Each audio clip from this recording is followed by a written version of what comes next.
Hi, I'm Heather from Destination Fanatics, and I'm here to talk to the parents who are desperate to take their kids out of school to travel. But maybe you can't take big chunks of time off during the summer or on other school holidays, and you're wondering, if I take my kids out of school, are they going to fall behind and flunk out and never be successful in life? And I'm here to tell you that the answer is no. You don't have to worry about that. I'm a teacher and I give you permission to take your kids out. Watch this video and I will convince you that it's okay. Our kids miss about 40 school days every year. If you do the math, that's about 2 months that they're missing out of the 10-month school year every year.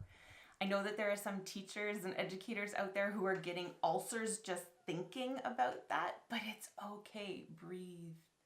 During those months off, we travel, and we know that our kids are learning way more on the road with us than they ever could be in a traditional classroom. Sometimes we go for multiple trips and they miss chunks of a few weeks at a time, and it doesn't matter. I know that some of you are really surprised that I'm a teacher and that one, I take my own kids out of school, and two, that I'm convincing you to take your kids out of school. I've been teaching for 15 years and I love teaching. I love kids. I love being in the school setting. But I know that there are huge limits and restrictions placed on learning in a traditional classroom setting. The learning that happens in a classroom is awesome, but being able to travel augments that learning and kids really experience it more.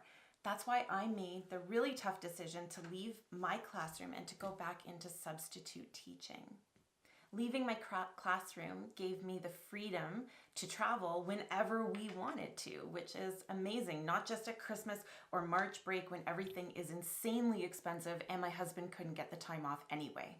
Hopefully the fact that I'm a teacher gives me a little bit of credibility in your eyes, and I would love to share with you why we take our kids out of school all the time. But first of all, I want to tell you about my kids. They are not straight A students. Some of you might be thinking that they are, and that's why we feel comfortable taking them out of school. We have an 11-year-old who has ADHD. He's amazing in math. He gets straight A's in math, but in nothing else. Our 6-year-old is 6, so we have no idea what kind of student he's going to turn out to be. I do know that he would much rather be in the karate dojo or up a tree or running down the street than sitting in a classroom. They're both happy to go to school, but neither of them are sad when we take them out.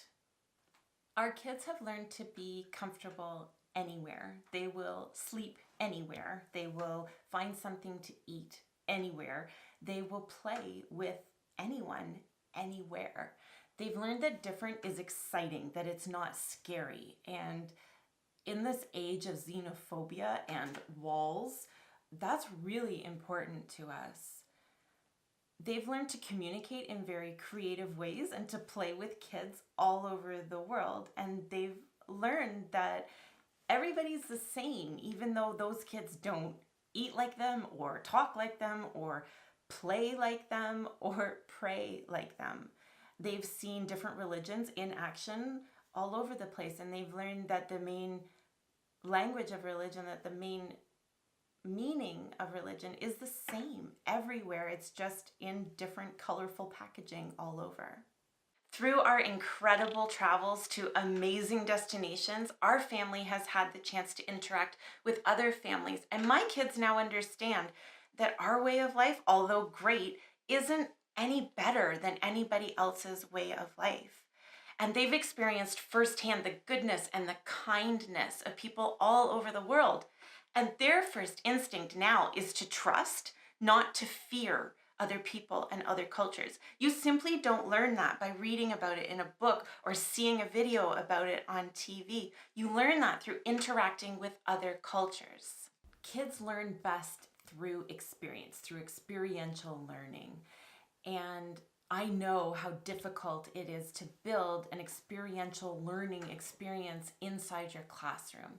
You've got, imagine this, you've got 30 kids in your classroom. They're of all different levels. Some of them don't even speak English. There are many behavior issues. You're working weekends, nights, holidays. You probably have a family of your own, and you're expected to be differentiating and modifying this enormous curriculum that you can't possibly cover in the year for all different levels of students. Try to imagine that, and then imagine that unless teachers are superhuman, and there are some that are superhuman and actually accomplish this, but unless you are superhuman, you're not going to be able to provide these life-enriching, life-changing experiences on a daily basis to all of those kids. And that's okay. The point of school isn't to memorize and regurgitate everything that you've been taught. The point of school is to learn, and the real point of school is to learn to love learning. And your kids don't have to be there every single day in order to learn how to love learning. Now, we know that we're really lucky. I get to choose my own hours, choose the days that I work. If I want time off, no one can tell me no. And my husband gets quite a bit of paid time off. But I'm not just advocating for far-flung trips to foreign destinations. I'm saying that, is it Wednesday? Is the aquarium empty today? Go with your kids on a Wednesday. Is it a gorgeous day? Go to the beach. Ask questions, look up answers together, observe your kids in their element. Your kids are amazing, and a less than perfect attendance record will only make them more amazing, in my opinion. So I made this video as a place for parents to get permission to take their kids out of school. So there you go, permission granted.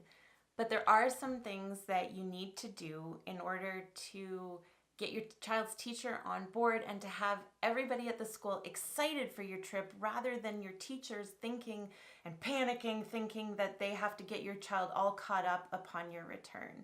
In the next video, I'll show you how to communicate well with the school, with your child's teachers, so that nobody's panicking. And also I'll tell you what you really need to be doing as far as studying goes on the road, because there is some stuff that you do need to be doing. If you found this video helpful, please give us a like and hit subscribe down below.